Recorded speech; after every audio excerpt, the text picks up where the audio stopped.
We're back here on Overtime on WOTM. Mark, yesterday the NBA basketball playoffs got off to a great start. It got off to a great start in Game 1 in the Western Conference Finals. It continued yesterday in Phoenix. Phoenix Suns kind of surprising everybody as of right now, 10-2 in these playoffs, taking on the LA Clippers that are still without their superstar in Kawhi Leonard. And we have a situation now where a two-win situation here with the Phoenix Suns, capped off yesterday by just a phenomenal ending in this game. How surprised are you with these Suns, or is this kind of what they've been for a long part, and most people who've been watching basketball just haven't been giving them credit? What I like about these playoffs is you get to see players that have not been in the spotlight before come out and have their moment in the sun. And how many more moments are they going to have throughout their career? Right. Paul George is a guy that's been around the NBA for a number of years with the Pacers, and specifically went to the Clippers to change that whole society and make them something to be reckoned with in the land of the Lakers. Right. And I think before this postseason, you and I were talking about how disappointed we were in both him and Kawhi in games 1 and 2 against Dallas. They've really raised their games since then. Yep. But more than used to be, when big players get hurt, I remember Reggie Miller one time getting hurt in the 90s and Indiana just going out in three games. Key players are getting hurt just about every series. Yep.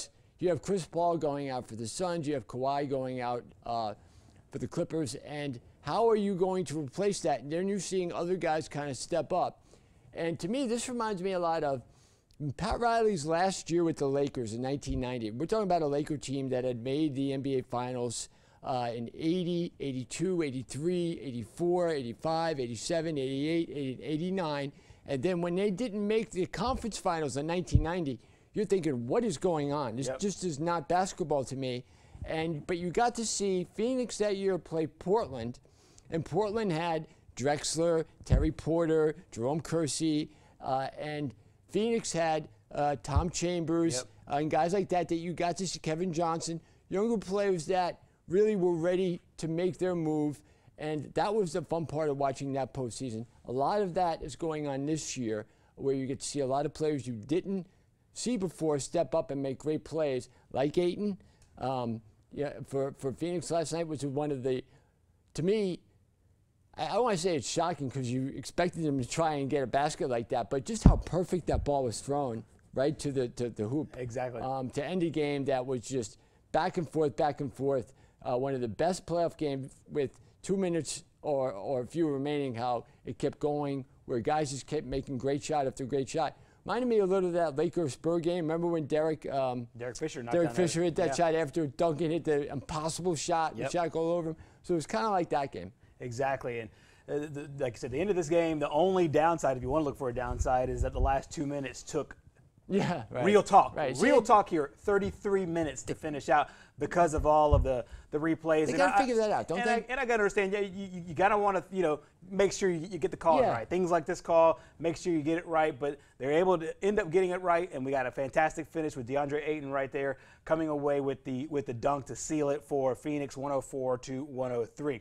So this is where we stand right now. The Eastern Conference Finals get underway tonight as the Atlanta Hawks visit the Milwaukee Bucks for Game 1. They'll play every other day from here on out. The schedule is really, really tight. Game 1 tonight, Game 2 Friday, Game 3 Sunday, Game 4 on Tuesday of next week back in Atlanta, and then, if necessary, Game 5 on Thursday on July the 1st. Meanwhile, in the Western Conference, already 2 games in. The Suns win Game 1 and Game 2, so they'll go back to the City of Angels in Los Angeles for Games 3 and Game 4 coming up tomorrow and Saturday, if necessary.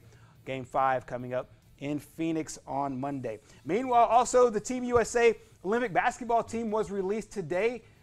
Quickly, what's some of your thoughts here on this squad, as this is the squad going to Tokyo coming up later in July to represent Team USA? Well, I mean, you don't have, obviously, Kobe, which I think represented so much of what we wanted to going forward when we wanted to get America back as far as dominating in the world of basketball. A lot of these other players got young guys that are going to get their chance to represent the league and their country, something they haven't done before, and I'm looking forward to seeing how they represent America and what it really means to them to play, especially now when you have everything kind of going on in the world, how they feel about that. Exactly. Kevin Durant came out and said that he's wanting to play, so he's kind of going to be the leader. He's going to be kind of like what you're talking about with Kobe and LeBron James on those redeem teams. I think he'll be that. I think the only thing about this roster that kind of scares me a little bit is size. Their only big guy is really Bam Adebayo. I know Draymond can cover just about anybody, but they don't have true size. Kevin Love, another big guy, but he doesn't play big, kind of like DeAndre Ayton plays. And so size, I think, will be something to look out for as we go into the Olympics that begins on later in July. Coming up next year on Overtime, we will close up shop. We'll have it coming up next year.